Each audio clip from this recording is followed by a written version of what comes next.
Welcome back to my channel. আশা করি সবাই ভালো আছেন। আজ আমি আপনাদেরকে চন্দ্রহরণ বান অথবা লিঙ্গবান বলে অনেকে, কেউ বলে চন্দ্রহরণ, সেক্স পাওয়ার নষ্ট করা অথবা যৌন শক্তি নষ্ট করার বান, যে যেটাই বুঝুক সেই বান সম্পর্কে আইডিয়া দেবো বা সেই বান আপনাদেরকে শিখাবো। আপনারা চাইলেও এটা প্রয়োগ করতে পারবেন ইজিলি। তবে হ্যাঁ, পুরো ভিডিওটা আগে আপনাকে ভালো করে দেখতে হবে, বুঝতে হবে, শুনতে হবে।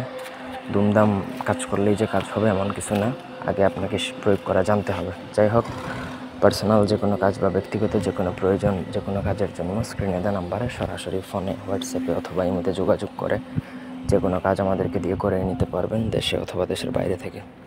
এখানে একটা মন্ত্র আছে, আপনার যদি বুঝতে অসুবিধা হয় আমাকে কমেন্ট করবেন, আমি আপনাদেরকে কমেন্টে লিখে দিব মন্ত্রটা, বা ডেসক্রিপশন বক্সেও আমি লিখে দিয়ে দিব ইনশাল্লাহ। এই মন্ত্রটা প্রথমত আপনাকে মুখস্থ করতে হবে, কষ্ট হলেও আপনাকে এটা মুখস্থ করতে হবে। যে কোনো শনি বা মঙ্গলবার দিনে পরে মুখস্থ করতে হবে, অন্য কোনো দিন পরে মুখস্থ করলে হবে না।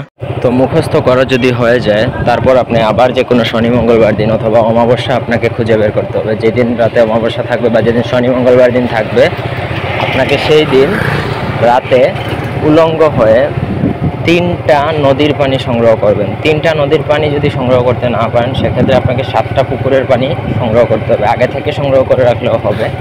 সেই পানির মধ্যে এই মন্ত্র নাম সহকারে, যার উপর লিঙ্গবানটা প্রয়োগ করবেন তার নাম সহকারে একবার পড়বেন, একটা ফু দিবেন। একইভাবে 21 বার পরে 21টা ফু দিয়ে সেই পানির দ্বারা তাকে গোসল করাতে পারলে অথবা সেই পানি তাকে কোনোভাবে খাওয়াতে পারলে বা সেই পানি দ্বারা তাকে চা, তরকারি বা যে কোনো কিছু রান্না করে খাওয়াতে পারলেও কিন্তু আপনার উদ্দেশ্য সফল হয়ে যাবে। মানে তার উপর লিঙ্গবানটা প্রয়োগ হয়ে যাবে এবং লিঙ্গবান লেগে যাবে, তার লিঙ্গ অকেজো হয়ে যাবে। তারপর থেকে সে তার লিঙ্গ দিয়ে কোনো ধরনের শারীরিক মিলন আর করতে পারবে না, এটা একদম 100% গ্যারান্টি দিচ্ছি। তো এই ছিল আজকের ভিডিও, অন্যায়ভাবে প্রয়োগ করা যাবে না। ধন্যবাদ সবাইকে, আল্লাহ হাফেজ।